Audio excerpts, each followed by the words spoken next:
Assalamu alaikum dear students, hope you are doing well. Today I am going to start bases and dimensions.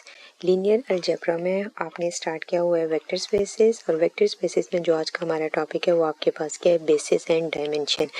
सबसे पहले definition study करते हैं कि आपके पास basis क्या है।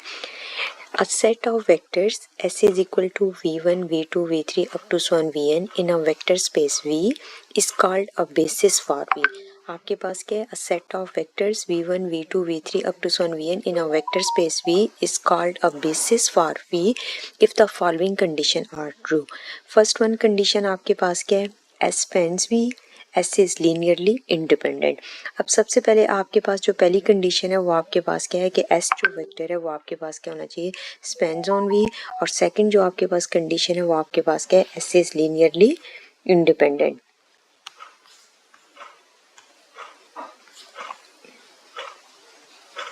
तो आपके पास पहली कंडीशन है S स्पैन्स V, सेकंड है आपके पास S इज लीनियरली इंडिपेंडेंट। तो सबसे पहले आपके पास स्पैनिंग ऑफ सेट के केस में आपके पास उसकी डेफिनेशन क्या थी कि जो आपने स्टडी किया था कि आपके पास स्पैनिंग के केस में जो आपके पास डेफिनेशन है वो आपके पास क्या था कि if S is a vectors V S is a set of vectors v1 v2 v3 up to so on vk is a set of vectors in a vector space v, then the spanning of s is the set of all linear combination of a vectors in s।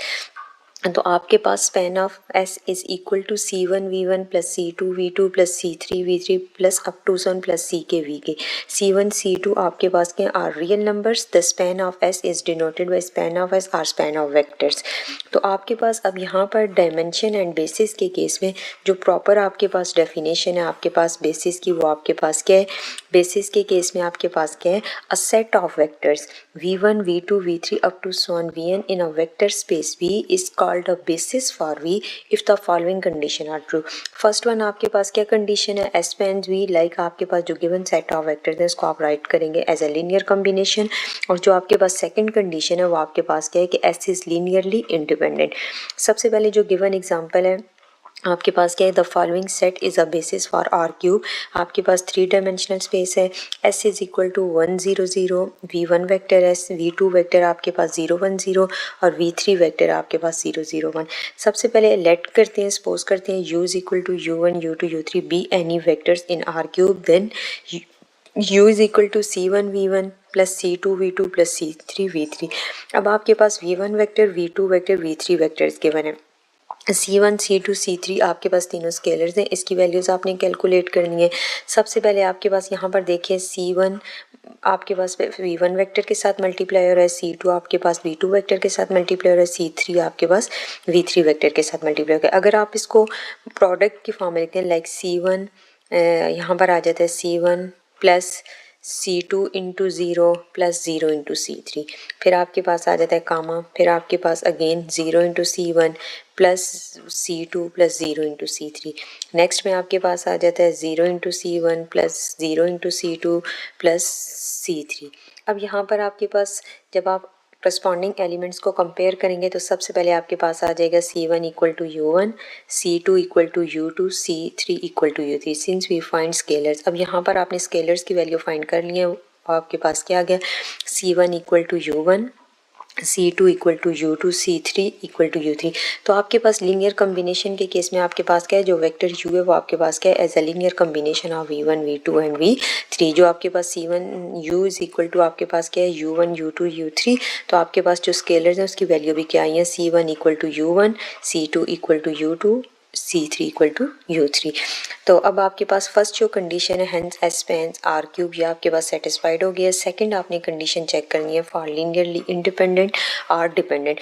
तो सबसे पहले आपके पास जो c1 v1 plus c2 v2 plus c3 v2 equal to zero suppose करते हैं, आपके पास zero vector.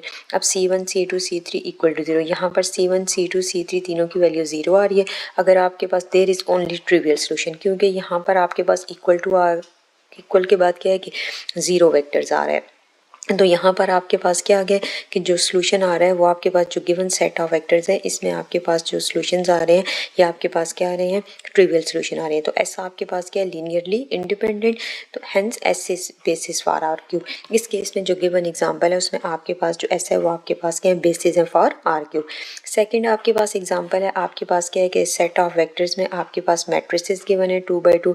ऐसा आपके पास क्या है 1 0 0 0 0 1 0 0 0 0 1 और ये आपके is the basis for matrix 2x2. This is called the standard basis for M 2x2. In a similar way, the standard basis for the vector space M M और आपके पास n स्टैंड करता है रोज को और n स्टैंड करता है columns को, consist of m and distinct matrices having a single one and all other entries equal to 0। आपके पास इस केस में जो मैट्रिसेस गिवन होंगे आपके पास 2x2 का भी गिवन हो सकता है, 3x3 का भी गिवन हो सकता है। जो मैट्रिसेस है उसके लिए कंडीशन क्या है कि सिंगल आपके पास 1 होना चाहिए और बाकी जो तमाम इंट्रीज हैं वो आपके पास क्या नहीं चाहिए, 0 होनी चाहिए।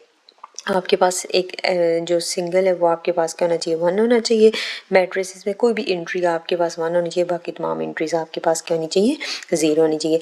नेक्स्ट है आपके पास uniqueness of basis representation. If S is a set of vectors, if S is equal to v1 v2 v3 up to one vn is a basis for a vector space v, then every vector in a v can be written in one and only one way as a linear combination of vector in S। तो आपके पास basis के case में आपके पास क्या है कि is a basis for vector space V, then every vectors in V can be written one and only one way as a linear combination of vectors in S। तो आपके पास ये वही कंडीशन है कि आपके पास जो गिवन सेट ऑफ वेक्टर्स है वो आपके पास क्या होना चाहिए, written one and only one way as a linear combination of vectors in S. Thank you so much for watching.